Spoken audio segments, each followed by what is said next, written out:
मोदी सरकार 1 लाख का coat pant और सूट पहन के जाते हैं विदेश में। मोनोपोली है कि बीएसएनएल डूबे, जिससे कि जो पूंजीपति है उनको फायदा हो, उनको ये कंपनी दी जाए, बदले में 2 नंबर के रास्ते से जो है इनके पास पैसा आए। अपने मंत्रियों के ऊपर अपनी स्वयं सुविधाओं के लिए पैसा सरकार खर्च करती है।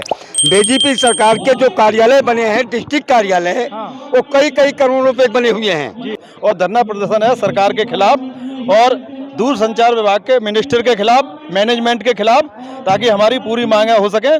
जो है बीएसएनएल के मैनेजमेंट की तरफ से और भारत सरकार की तरफ से हम लोगों को इतना जो है प्रेशराइज किया जा रहा है, परेशान किया जा रहा है, ऐसी पॉलिसियां बनाई जा रही है जिससे हमारा डिपार्टमेंट नीचे क्यों जा रहा है, बैठा जा रहा है। जबकि अडानी, अंबानी और ये बाहर की जितनी भी कंपनियां हैं, रिलायंस है चाहे जियो है, कोई भी कंपनी है, ये सब चाइना मेड खरीद सकते हैं, जापान से खरीद सकते हैं। लेकिन जो भारत का पीएसयू है 100% शेयर जिसमें गवर्नमेंट के हैं, वो जो है किसी भी विदेशी इक्विपमेंट को नहीं खरीद सकता, केवल स्वदेशी ही इक्विपमेंट खरीद सकता है और वो देश में अवेलेबल नहीं है। तो भारत सरकार से हम ये पूछना चाहते हैं कि वो जो है कि अवेलेबल कैसे होंगे। उसकी साफ नीति है कि ना अवेलेबल ये भारत में इक्विपमेंट होंगे, ना ही बीएसएनएल को 4G स्पेक्ट्रम मिलेगा और ना ही बीएसएनएल आगे बढ़ेगा। बीएसएनएल इसकी भारत सरकार की और दूरसंचार मिनिस्टर की साफ नीति है कि किसी तरह ये डूबे और इसको बेच दें। सरकारी कर्मचारी हैं आप? बिल्कुल सरकारी कर्मचारी और है। अपनी सरकार के खिलाफ धरना? अपनी सरकार के खिलाफ धरना है, जिससे कि उसकी पॉलिसियां गलत हैं, इसलिए उसके खिलाफ धरना दे रहे हैं हम लोग। सरकार साहब इतनी अच्छी चल रही है, 9 साल में देश विदेशों में नाम हो गया। देश कहीं नाम नहीं हो गया। मोदी सरकार 1 लाख का कोट पैंट और सूट पहन के जाते हैं विदेश में, कहीं कुछ नहीं हो रहा है, ये सब कागजों में हो रहा है। वो प्रधानमंत्री है, कपड़े भी ना पहने क्या? नहीं, खूब कपड़े पहने, लेकिन गरीबों को भी तो देखे, जनता को भी तो देखे ना। जनता को भी देखना चाहिए। जो जनता भूख के मारे मर रही है, जो कर्मचारियों को 15 साल से इंक्रीमेंट नहीं लग रहे हैं, हेल्ड अप हो चुके हैं, जो कंपनी बना रखा जो नीचे धंसती जा रही, धरती में धंसती जा रही है, उन सरकारी विभागों को क्यों नहीं देख रहे हैं? देश में 5G लॉन्च होने वाला साहब। किसका लॉन्च होने वाला है? हमें 2G पे हमारा चल रहा, 3G पे चल रहा, हमारा 4G अभी नहीं लागू हुआ है बीएसएनएल का, जो भारत सरकार की बिल्कुल कंपनी है ये। इसमें हमारा कोई शेयर नहीं बिका हुआ है, जिसके लिए मोदी सरकार, बीजेपी सरकार कोई प्रयास नहीं कर रही है। प्राइवेट ऑपरेटर को, प्राइवेट कंपनी को बढ़ावा दे रही है, अडानी, अंबानी, जियो को। सीधी मोनोपोली है कि बीएसएनएल डूबे, जिससे कि जो पूंजीपति है उनको फायदा हो, उनको ये कंपनी दी जाए, बदले में 2 नंबर के रास्ते से जो है इनके पास पैसा आए। सब वो भ्रष्टाचार खत्म करने आए हैं। वो भ्रष्टाचार कुछ खत्म नहीं हो रहा। भ्रष्टाचार खत्म होता तो जो सरकारी कंपनी है उसको बढ़ावा क्यों नहीं दे रहे मोदी जी? दूरसंचार मिनिस्टर है, जो बीएसएनएल है उसको बढ़ावा क्यों नहीं दे रहे हैं? क्या उनको पता नहीं है कि बीएसएनएल हर जगह कोने कोने में देश का सबसे पुराना जो है डिपार्टमेंट है, उसको बढ़ावा देना चाहिए, लेकिन वो नहीं दे रहे हैं। वो चाहते हैं कि ये डूब जाएगा, इसको फिर हम बेच देंगे। सरकार की ये मंशा है कि ये डूब जाए। बिल्कुल डूब जाए, क्योंकि बीएसएनएल के पास इतनी पूंजी है, इतनी प्रॉपर्टी है, जो क्योंकि और वो चाहते हैं कि ये डूब जाएगा तो इसको फिर हम पूंजीपतियों को बेच देंगे। उनकी ये नीति है, वो नहीं चाहते हैं कि ये डिपार्टमेंट आगे जाए।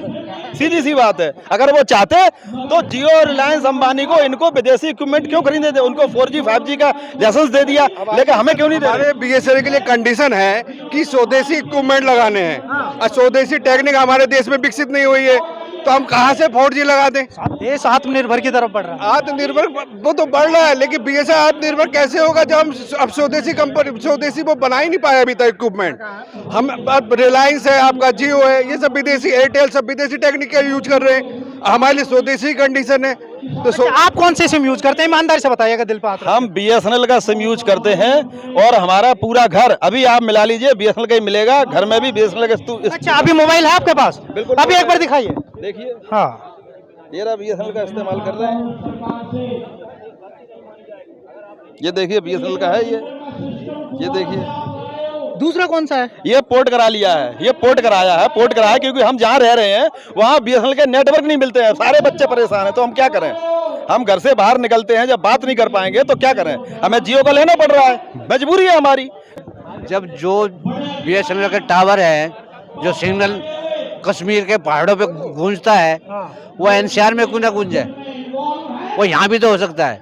अगर यहाँ पे ये सारा टावर मिल जाए या सारा सब कुछ हो जाए, जहाँ पे टावर भी नहीं है, सिग्नल मिलते नहीं है, वहाँ ये प्राइवेट मोबाइलों की कोई जरूरत ही नहीं पड़ेगी। सरकार पैसा खर्च नहीं करना चाहती। नहीं, सरकार पे पैसा तो बहुत क्यों नहीं खर्च कर रही है, तो भाई वही जाने। मैं आपसे जानना चाहता हूँ, ऐसा लगता है कि सरकार अपने मंत्रियों के ऊपर अपनी स्वयं सुविधाओं के लिए पैसा सरकार खर्च करती है। बीजेपी सरकार के जो कार्यालय बने हैं, डिस्ट्रिक्ट कार्यालय, वो कई कई करोड़ रुपए बने हुए हैं। उसमें लंच की सुविधाएं, हर चीज की सुविधाएं हैं। लेकिन जो सरकारी विभाग हैं, इनको बीजेपी सरकार बेचना चाहती है साफ तौर पर, इसको ऊपर बढ़ाना नहीं देना चाहती है। जितने भी ये लॉन्च कर रहे हैं, मीडिया वाले उनको बढ़ा रहे हैं, विदेशों में जा जाकर अपना नाम पैदा कर रहे हैं। संसद में बैठ करके मंत्री अपनी तनख्वाह बढ़ा लेते हैं ताली बजा बजा करके। अच्छा, उनको समस्त सुविधाएं उपलब्ध हैं। आज हमारे इस बीएसएनएल के अंदर में 15-15 साल से कर्मचारियों का इंक्रीमेंट नहीं लगा है। बढ़ी नहीं, बिल्कुल। आज के 15 साल पहले जो तनख्वाह हमारी थी, वही तनख्वाह पर हम कार्य कर रहे हैं। तो रिवीजन ही नहीं दिया गया बीएसएनएल। इसकी लड़ाई हम लोग तभी से कर रहे हैं। आज तक इन्होंने लड़ाई किए, डिस्ट्रिक्ट लेवल पे किए, सर्किल लेवल पे किए, आज ऑल इंडिया लेवल पे हम लोग कई बार यहाँ धरना किए, प्रदर्शन किए, रैली किए। मजबूरी में आकर के आज हम लोग फिर यहाँ पर कर रहे हैं। आगे इसकी लड़ाई हम लोग जारी रखेंगे। इस बीएसएनएल को आगे उत्थान के लिए जो भी कदम उठाना पड़ेगा, हम लोग कदम उठाएंगे। इस बीजेपी सरकार को, इस बीएसएनएल को डूबने नहीं देंगे। भले बीजेपी सरकार को हमें हटाना पड़ जाए।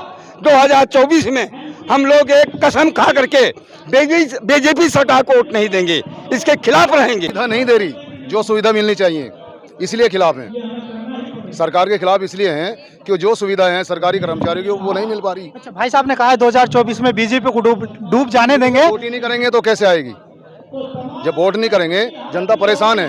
ये सभी जनता परेशान है, मजदूर है, कर्मचारी हैं और भी अन्य हैं। वो जब उनको सुविधा नहीं मिलेगी, जितना वो काम कर रहे हैं उतना वेतन नहीं मिलेगा, उतना पैसा नहीं मिलेगा, तो वो क्या करेंगे? दुखी होकर के क्या करेंगे बताइए? देश तरक्की कर रहा है, आपको नहीं दिख रही साहब? तो वो नहीं करवा रहे ना तरक्की। देश तो तरक्की कर रहा है, आपको दिख नहीं रही। किसका? देश हित में नहीं है। जनता तो परेशान है। कहाँ परेशान है जनता? परेशान है।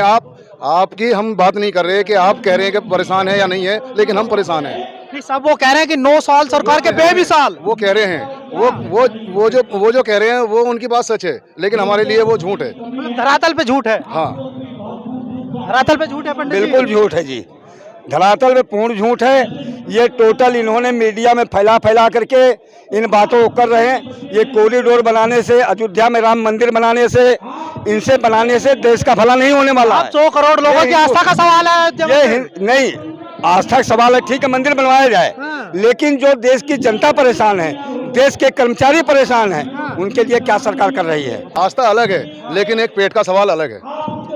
मजदूर का पेट का सवाल अलग है, आस्था अलग है। आस्था तो सब करते हैं। 80 करोड़ लोगों को राशन फ्री मिल रहा है। मजदूर वर्ग जितना भी है सभी हाथ जोड़ता है कि मेरा पेट भरे, मैं मजदूरी करूं, मुझे पैसा मिले, लेकिन वो नहीं मिल रहा। महीने में 2 बार राशन तो दे रही है सरकार। अरे राशन, फिर वही बात, इसको तो वो बना रहे हैं बेकार, राशन दे करके, राशन दे करके देश के मजदूरों को ये बर्बाद कर रहे हैं सरकार। भिखारी बना रहे हैं उनको भिखारी बना रहे हैं। वो काम ना करें और वो हमारा राशन जो हम दे रहे हैं, बांट रहे हैं, वो लेते रहें और काम ना करें।